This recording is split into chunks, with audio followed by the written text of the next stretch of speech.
Chapter 5 Passive-Aggressive People Fists in Pockets. Passive-aggressive behavior, among many other things, is a way to avoid ever having to apologize. This is the hallmark of people who constantly spend mental energy suppressing every urge to say what they really think. They clench their fists and gnash their teeth while insisting that they are not upset in the slightest. These individuals might well be the least enterprising people you'll ever come across. They are absolutely unable to do anything they don't fancy doing and have turned inaction into an art form. They are essentially rocks in human form. Passive-aggressive behavior is something you've almost certainly encountered and most likely found rather frustrating. This unfortunate phenomenon appears in every walk of life and tends to be characterized by passive hostility and evasive communication. It's an indirect form of resistance that prevents any genuine confrontation. These individuals aren't just unaware of their own hostility, they actually believe that they are being incredibly nice to everyone. If on the other hand you were to show any signs of irritation, they'd soon brand you as a bully.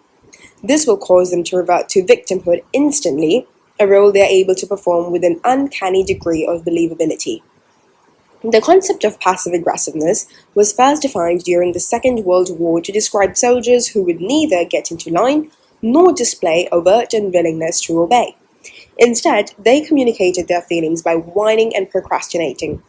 However, it's reasonable to assume that this odd behavior has been found since the dawn of humanity. Passive aggression has occasionally been described as a kind of apathy. Apathy is derived from the Greek apatheia, which means something like absence of emotion. In more concrete terms, this is a state of indifference and detachment. In psychology, apathy is a state in which an individual responds to emotional, physical, or social phenomena with indifference. A passive-aggressive person responds to you with a great big, "Is that so?" A passive-aggressive individual isn't in the least bit excited about going to the big social event you've been invited to, but will agree to join you all the same after some nagging on your part. However, they will almost invariably spend so much time on various preparations that by the time they're ready to leave, the party might almost be over. All of their behavior towards others is defined by their resistance to demands. Well then, you might be thinking, what demands are we talking about? How about all of them? They adopt a passive attitude to entirely normal obligations that the rest of us simply have to put up with in life. If a passive-aggressive individual has agreed, say, to wash their car before the end of the weekend, they'll wait until so late Sunday night that it'll be too dark for them to get the job done. When this happens, they will blame the sun for being so unhelpful as to set, as it always does, without mentioning at all that their own lack of planning might have contributed to the outcome. But this was actually the plan all along. They intended to fail to wash the car. Passive-aggressive people often exhibit a fear of being alone, and it's not uncommon for them to seem rather unconfident. In some cases, they struggle with a deep sense of melancholy, and to put it bluntly, bitterness. Bitterness is a complex emotion, which has proven challenging for researchers to define. This is partially due to the fact that it includes a degree of disappointment. Disappointment, among other things, involves mournfulness. If you think about disappointment, you'll realize that anger can also be a component. Bitter individuals often adopt a blaming and unempathic mindset. This is one of the reasons why they so often try to shift blame to others. In their own eyes, they are as good as infallible. They also tend to avoid taking responsibility for their own actions. They want to avoid any guilt, even in situations where it seems ridiculous to even try. When something goes wrong, they'll immediately point at somebody else. Do I need to explain how frustrating and draining this will be for absolutely everybody around them? When people get irritated, they usually let others know what the problem is. Even if you try to be polite and keep quiet about it, you'll eventually have to say something. Most of us will make a comment to communicate our displeasure, occasionally, an unplanned and an ill-conceived one. That's not what a passive-aggressive person does. Oh no, they will keep it all inside and act like nothing's wrong. It's as though they hadn't even noticed a thing. They'll seem cool as cucumbers. Inside, however, they might be in absolute turmoil. Their fury is blazing under the surface, and sometimes it might even make itself known through their cramped, suppressed body language. Many psychologists claim that passive-aggressive individuals are more or less constantly consumed by rage. However, they very seldom communicate this emotion because they feel that it is an unacceptable one for reasons we will soon get into. They never unburden themselves, release the pressure, or blow off steam. Pick your own favorite metaphor. The consequences will be the same regardless. In fact, they conceal their rage so well that many of the people around them will never even realize what's really going on.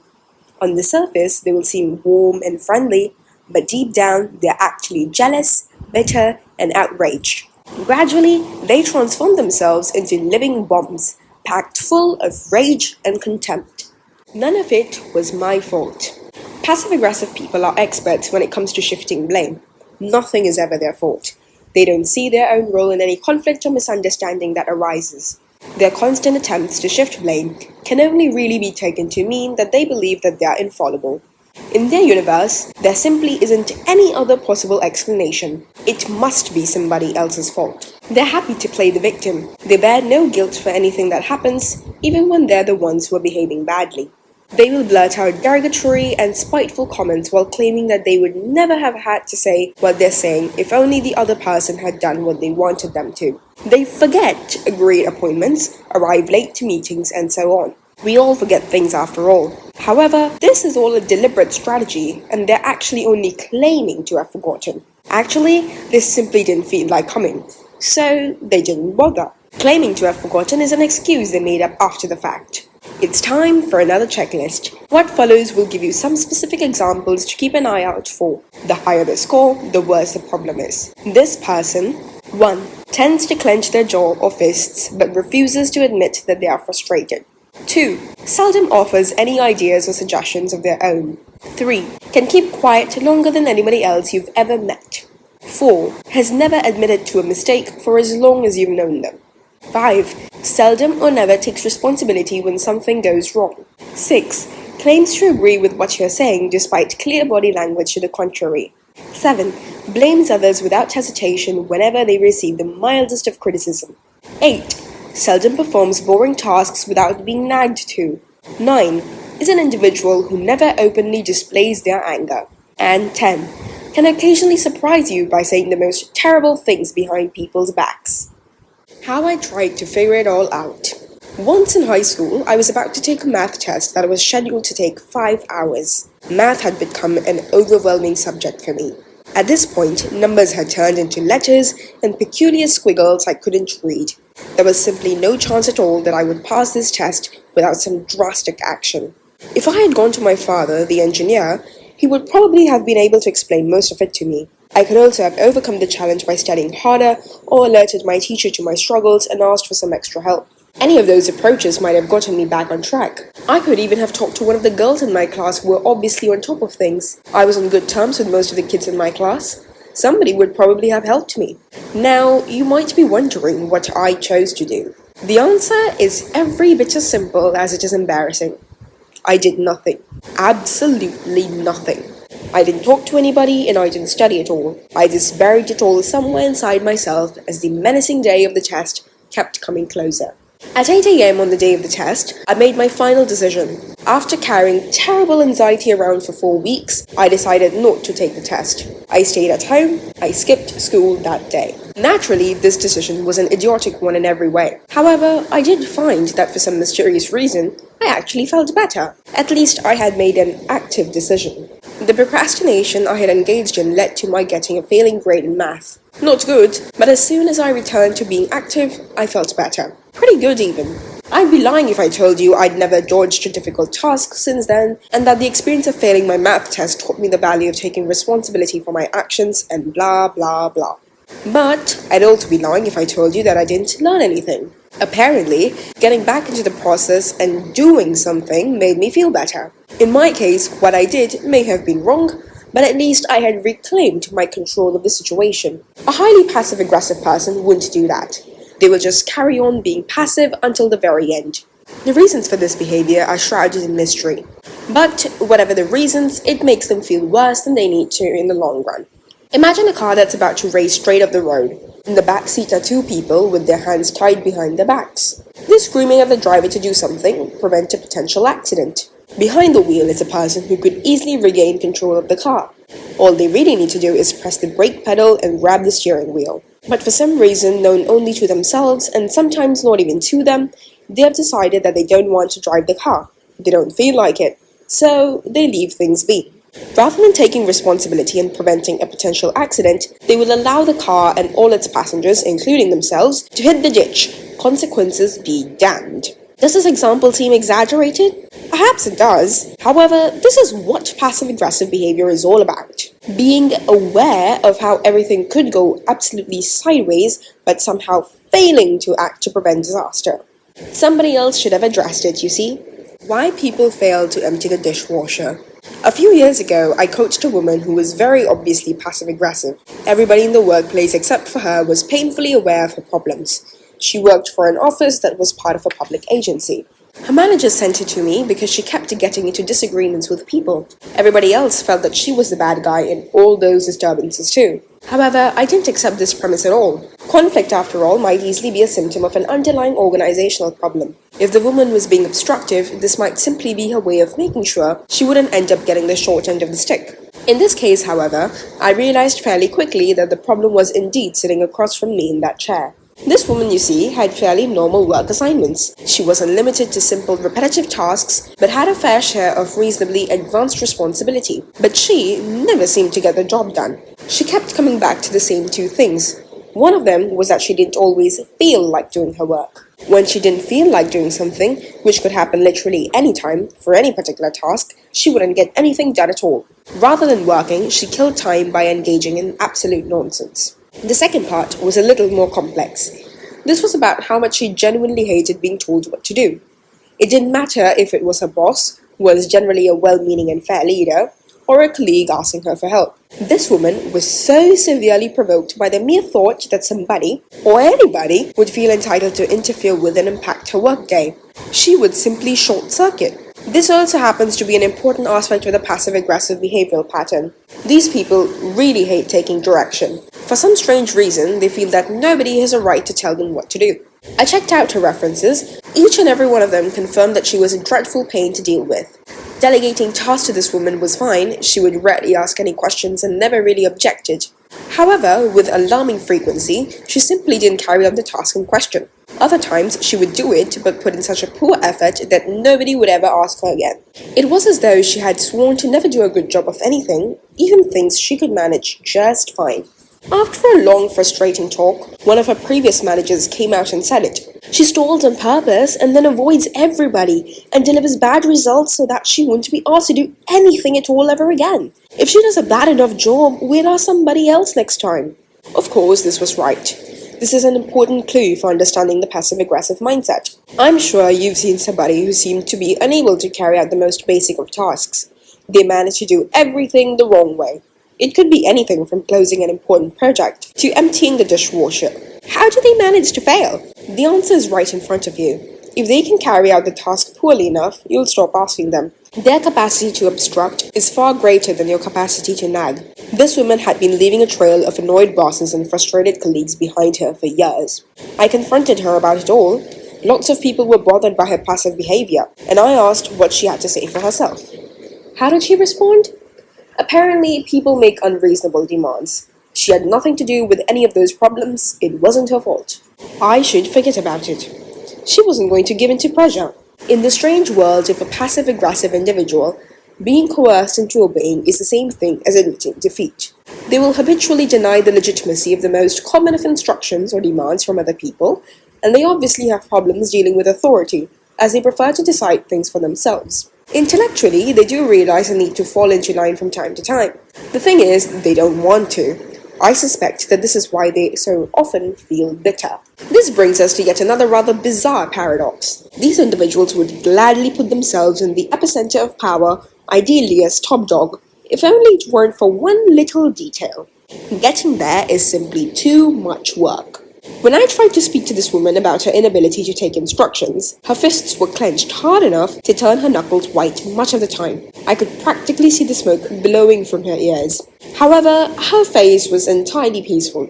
She denied being upset too. Not her, oh no. Someone else perhaps, but not her. Fascinating enough, she kept describing herself as an incredibly friendly and agreeable person.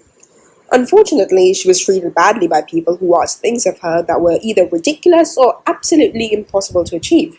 To my ears, these supernatural efforts she was being asked to make sounded like perfectly normal work tasks, and it seemed that she just didn't feel like doing them.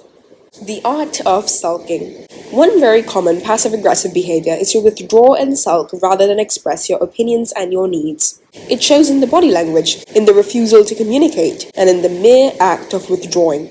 Others who are nearby might have difficulty believing their eyes, as it seems like such a blatantly immature or even childish response. The passive-aggressive person might refuse to participate in meetings, for example, take some extra sick leave, convince themselves that it's not their fault. They can also turn sarcastic and make comments that are intended to be humorous, but are actually anything but. Rather than being straightforward about their differing opinion, they leak their sarcasm all over the place. The idea is that this is going to protect them from being confronted. They could always claim to have been joking. These people are full-blooded energy vampires. In romantic relationships, passive aggression can express itself in all kinds of ways. For instance, doing the dishes rather noisily, slamming doors, causing some ruckus without having to commit to actually having anything to say, the use of deafening silence, or leaving the room in mid-conversation. All of these techniques have been honed to perfection by passive-aggressive individuals. Rather than talking out whatever needs to be resolved once and for all, they clench their fists in their pockets and sulk. When their partners ask them what the problem is, passive-aggressive individuals will at best tell them it's nothing. Nothing in the world could compel a passive-aggressive individual to participate in a conversation they don't feel like having. One woman I spoke to about this explained that for the last 40 years, her husband had consistently raised the newspaper to cover his face whenever a conversation got too sensitive for him to deal with. Before you start thinking that this was just some colourful metaphor, let me explain.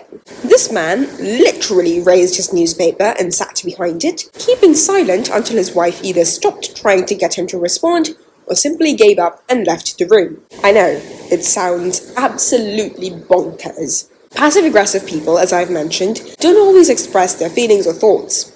On the other hand, the messages they do express are often completely contradictory. Their partners will spend a lot of time wondering what's going on between them. It's very difficult to resolve a conflict with somebody who provides unclear and insufficient information. One of the people in the relationship will seldom mean what they say, and seldom say what they mean. The other person will try to understand, but always risk being on the receiving end of some variation of that hiding behind the newspaper ploy. The only way to truly know how a passive-aggressive person feels about something is to observe their actions. In this, they're just like everybody else. Their actions are the only thing you can really rely on. The innocence of forgetfulness.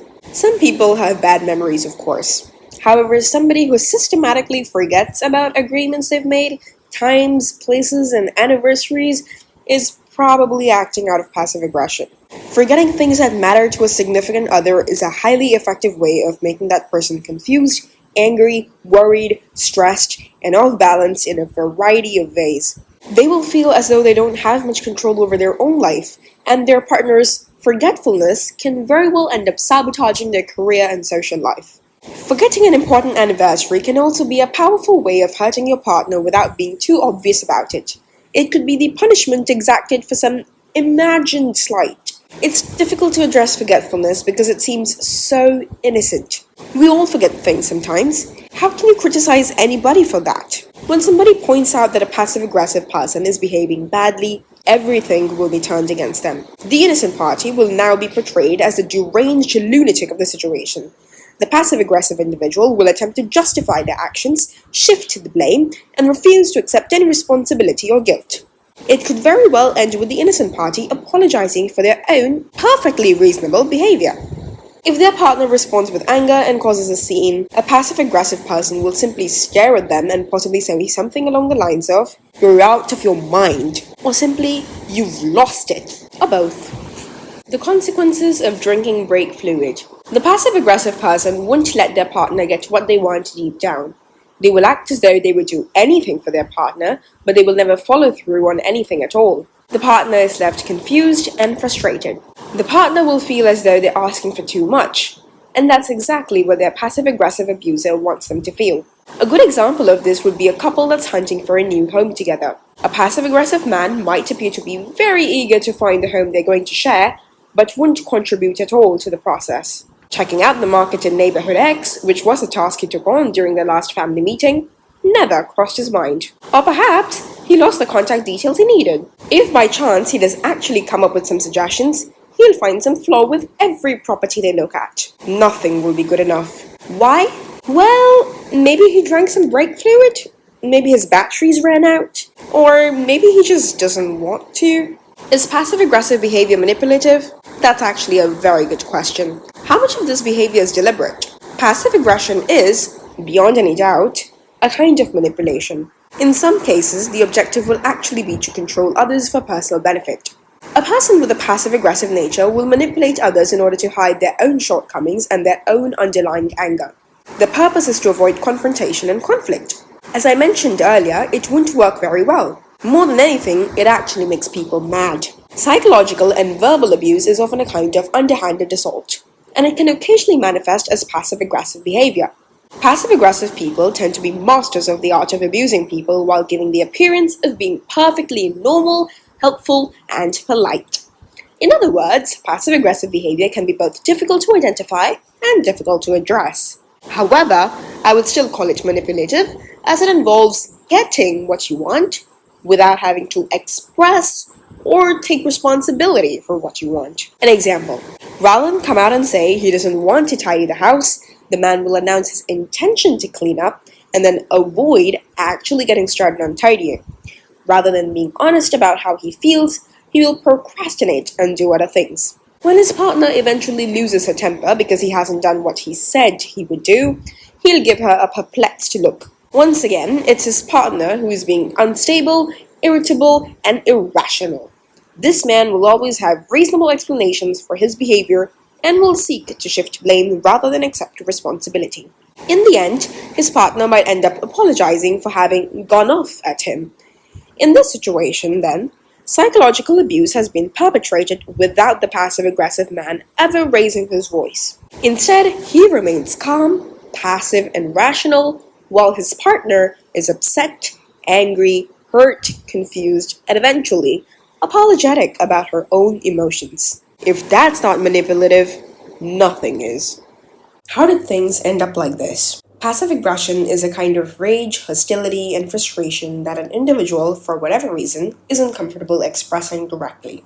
Instead, the anger will come out in vague, indirect ways. Behind this behavior, there is a sad, unhappy individual, and it's important to remember this. There's no doubt that there is some kind of message hidden away in the depths of any passive-aggressive behavior. The question is just what the message is. Many seem to believe that the reason for this absolutely unreasonable behavior is a combination of nature and nurture. Self-esteem, childhood experiences, family dynamics, and partially learned behaviors can all play a part. But why is this unreasonable passivity the chosen response? How did things end up like this? Disproportionate discipline in childhood?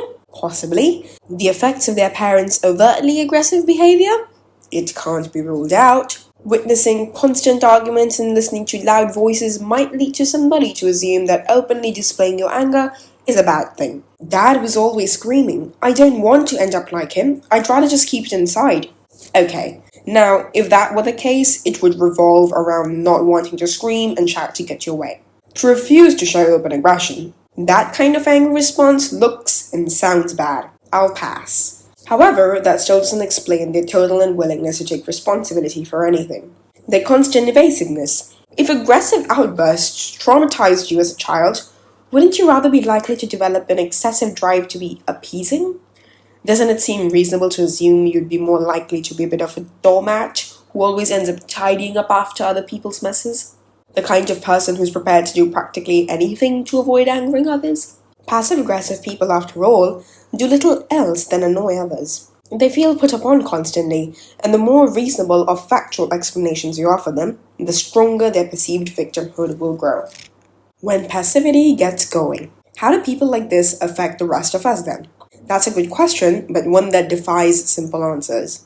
Usually, it will depend on who you are to some extent. But when one party in a romantic couple, for instance, constantly shifts blame for everything, the person on the receiving end will feel increasingly troubled, perhaps to the point where they experience depression or even physical symptoms, while the passive-aggressive party shields themselves from any kind of self-awareness. By definition, a passive-aggressive individual utilizes a very common defense mechanism: suppression. As a consequence, the other person has to keep track of everything, literally. Bearing all the responsibility for a relationship on your own is extremely fatiguing and can consume a great deal of energy. Even if you happen to be a very responsible individual and don't mind picking up some slack for others, you'll eventually get worn down if you never get to relax.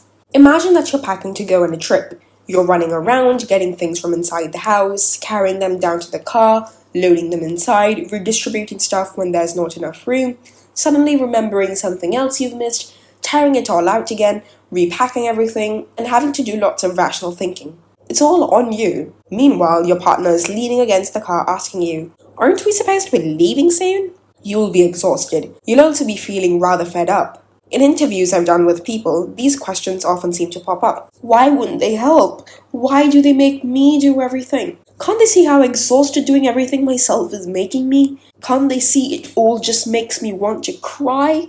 And then another, perhaps worse question comes to mind. Do they not love me anymore? When one person in the relationship doesn't seem particularly dedicated to any part of their shared life, but rather comes along when it suits them and stays home when it doesn't, friction is sure to follow. Perhaps you'll choose to raise your voice and demand some more involvement and responsibility, or perhaps you're one of those people who's so worn down by this kind of thing that you'll turn passive too. Regardless, you'll end up on a dangerous, slippery slope.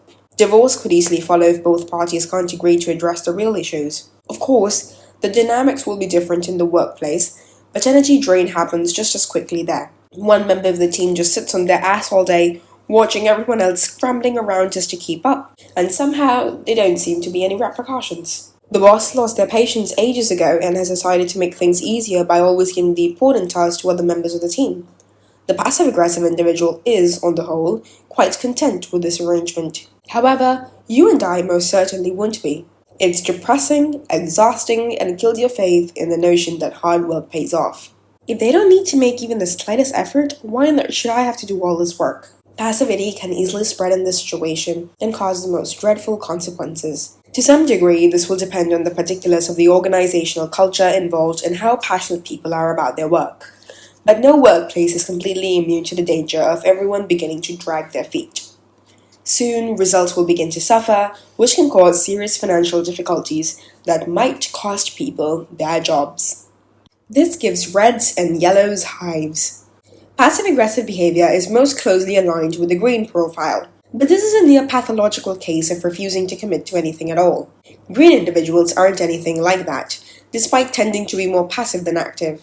They still have thoughts and stuff, and opinions like everybody else.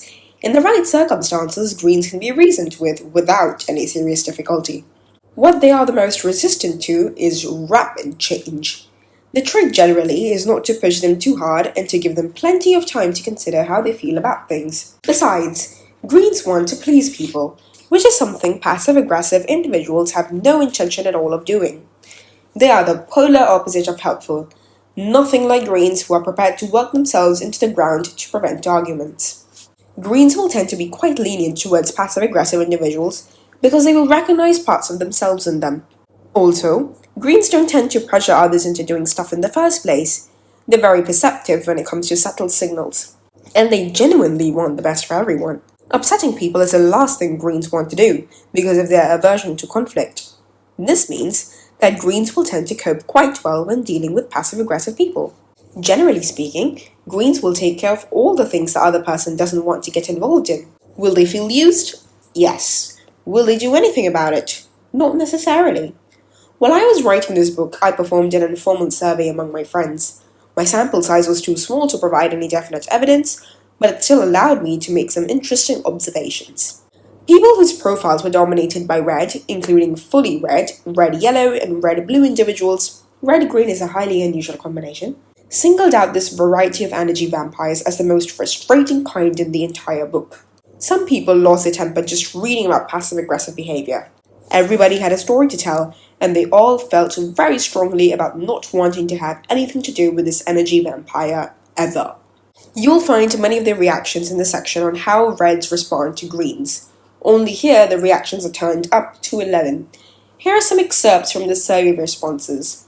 If they would at least say something, there would be something to address. Simply refusing is immature and irresponsible. I'd never let somebody like that work for my business. If they would just be prepared to discuss things, we could make some kind of progress. If my partner behaved like that, I'd have to really love them because just thinking about it makes my skin crawl. Yes, one woman actually wrote that. What about yellows then? Just like their red friends, they will be terribly provoked by the inactivity. Although yellows do talk more than reds, they're also relationship-oriented and highly active in general. So when somebody just sits there and refuses to participate, it makes yellows see red too. Unlike greens, they won't always keep their feelings hidden away inside either. Yellows have an easy time finding the right words, including the right harsh words. Being told off by a yellow is actually an unpleasant experience, considering how well they express themselves. They can verbally execute people in the most creative ways. How about blues? Well, they keep calm and carry on. It's safe to say that blues are, generally speaking, the best at handling energy vampires. They never get worked up over anything. If it's blue combined with red, the reactions may be more severe, and if it's blue combined with green, they might get slightly more emotional. However, they're unlikely to lose it entirely. How to keep from becoming a nervous wreck. As you've no doubt realized, this behavior isn't very easy to address. If you have no choice but to interact with a person like this, the best approach is to not let their destructive moods drag you down. If you have enough influence over the situation, it can be a good idea to encourage an individual like this to get some help. An experienced therapist might be able to provide them with strategies that can diffuse their anger and frustration. They prefer to do things their own way, and they don't want to feel any pressure or obligation. If they never finish something it won't bother them, it'll be your problem. You're the one who gave them an unreasonable deadline after all. It's all your fault. Naturally, this will have a huge impact on their work performance. It can also impact the ability of their team to get the job done. If, for instance, their manager asks them to finish a report for the next day, it isn't just that it won't be done in time, they won't even try to explain why. They'll simply allow time to pass until they feel like doing it. In some cases, they might come up with a fabricated explanation or bend the truth to get out of the situation. However, if they're not motivated, which they very seldom are, they just won't bother to do it. They'll keep messing up like this, even when they know that it might have dire consequences. Confusing? Indeed. Basically, you're going to need some effective methods for how to deal with them. To begin with, you need to understand that they're not actually lying. They're not fully aware of the fact that they're angry with you and keep pushing back on what you've asked them to do. Nothing you can say to them will change this. If you were to explain to them how their behavior seems to you, they probably wouldn't understand what you were talking about. You'd be unlikely to ever convince them of anything that conflicts with their own self-image. It's like trying to untie a double fisherman's knot. The harder you pull, the more difficult it will be to untie it.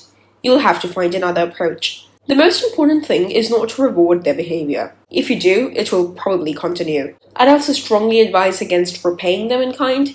Don't try to fight them with their own favorite weapons. You won't stand a chance if you do. These people are as stubborn as they come. It won't help to be openly aggressive either, i.e., lose your temper, raise your voice, and use harsh language. Remember, while these people are absolutely oblivious to their own inherent aggression, they also happen to be hypersensitive to other people's aggression.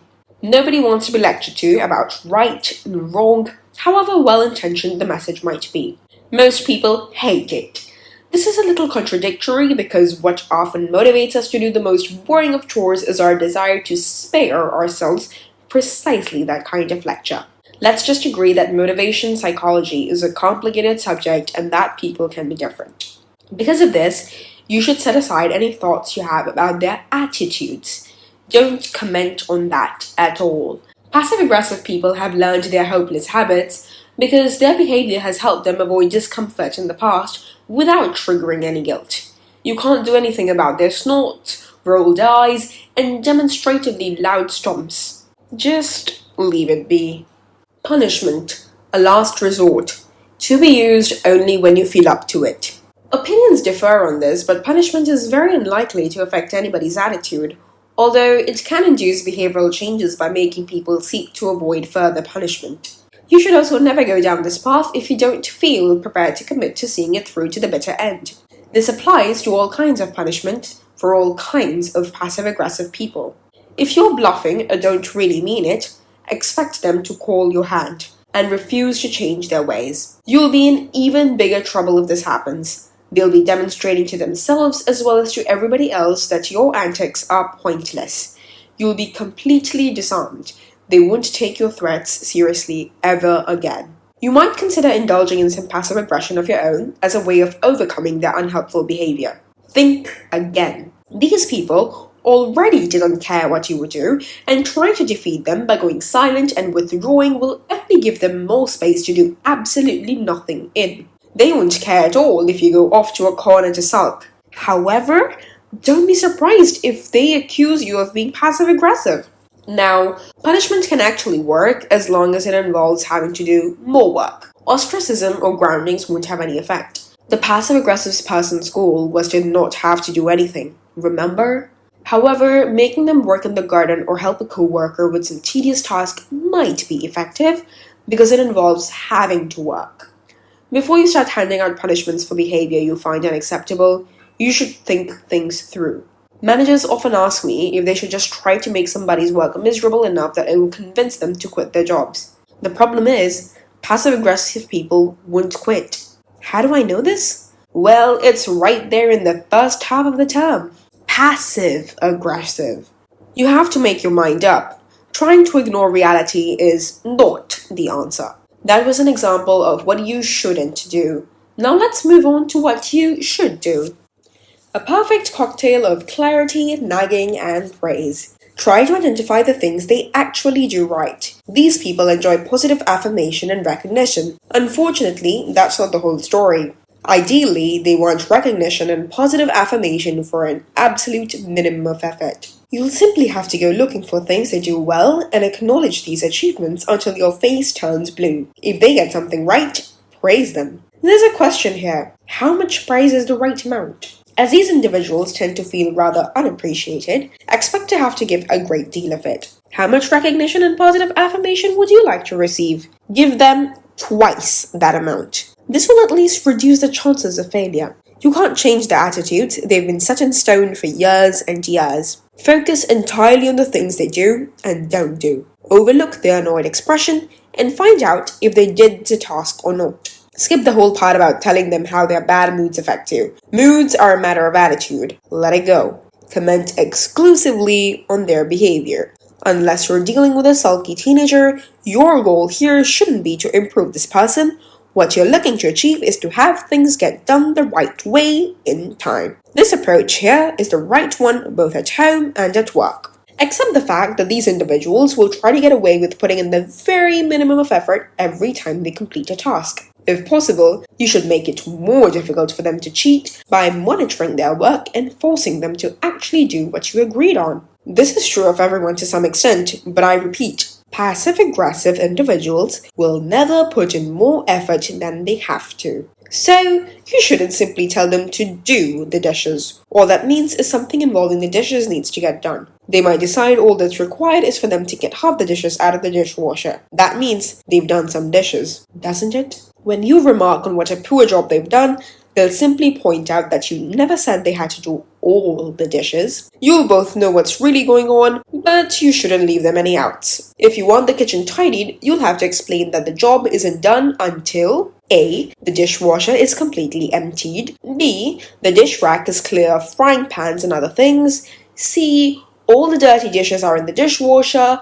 And D. The countertop has been wiped. If you think that there's a chance the dirty dishes will more or less fill the dishwasher again, and that it would be a good idea to have the dishwasher started again, you'll have to add this. E. If the dishwasher is full, start it.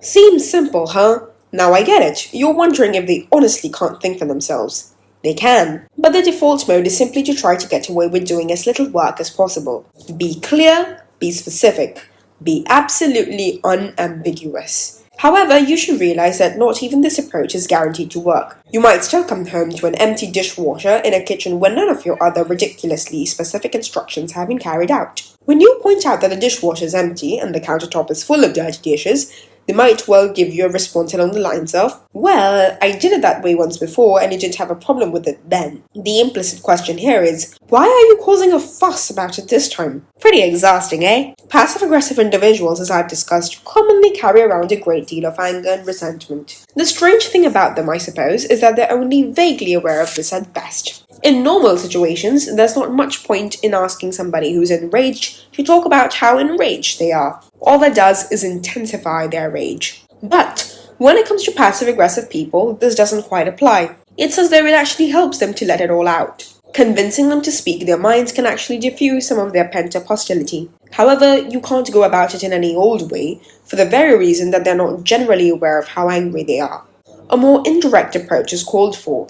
Try to ask the question sideways by getting them to tell you what everybody else is so annoyed or upset about. When they are free to dress up their own frustrations as the opinions of others, they will readily share them with you. There is no danger in it. This approach can reap huge rewards. When you give them an opportunity to voice their resentment, albeit indirectly, this will make them less likely to act on it. And maybe, just maybe, things will go a lot smoother afterwards. Nagging can actually work because negative reinforcements can encourage avoidance. In practical terms, this means that you threaten somebody with something irritating in order to encourage them to choose to change their behavior to avoid the discomfort. Everybody hates nagging. Nobody wants to be on the receiving end of it. This way, nagging itself becomes the punishment. However, if you nag with sufficient intensity, you might get a passive-aggressive person to actually do what you're asking them to, just to get rid of you. Naturally, when this happens, you stop nagging immediately. That part is key. You cease immediately. Note, this is the only way it will work. This removes a negative reinforcement, which is what the other person wants. If you continue going on about how they never do so-and-so after they've actually done so-and-so, it won't work. Doing it didn't shut you up, so what's the point of doing as you ask? Next time, they'll ignore your nagging completely. Instead, you should combine their reception of the negative reinforcement with a positive reinforcement by starting to praise them the very moment things begin to happen. In an instant, their discomfort will give way to contentment. Suppose you have a colleague who's always late for meetings. The solution is to make them in charge of taking minutes. Does the individual do a sloppy job on purpose? Give them more of the work to do to help them learn. Let me make one thing clear here. This behavior on your part is essentially manipulative in nature. The thing is, it works. Only you can decide if you're prepared to go this far to correct a behavior that causes you a great deal of frustration. Getting your energy back. My goodness, you must be thinking, that all sounds like a huge load of trouble. Am I seriously supposed to be keeping track of all that stuff? That's gonna take a huge amount of time and involvement. Where am I going to find the energy for all this? Well, I'd have to refer you to the title of this book. Think of it like this. If you can achieve a 50% change in this person, that will make you a winner. You will have succeeded at something many others have failed at. Congratulate yourself for that. However, if you don't have the time or the energy, you're faced with a choice. Act like a red and tough it out, or run away. You don't have to do anything at all. You can continue tiptoeing around this individual. It's entirely up to you.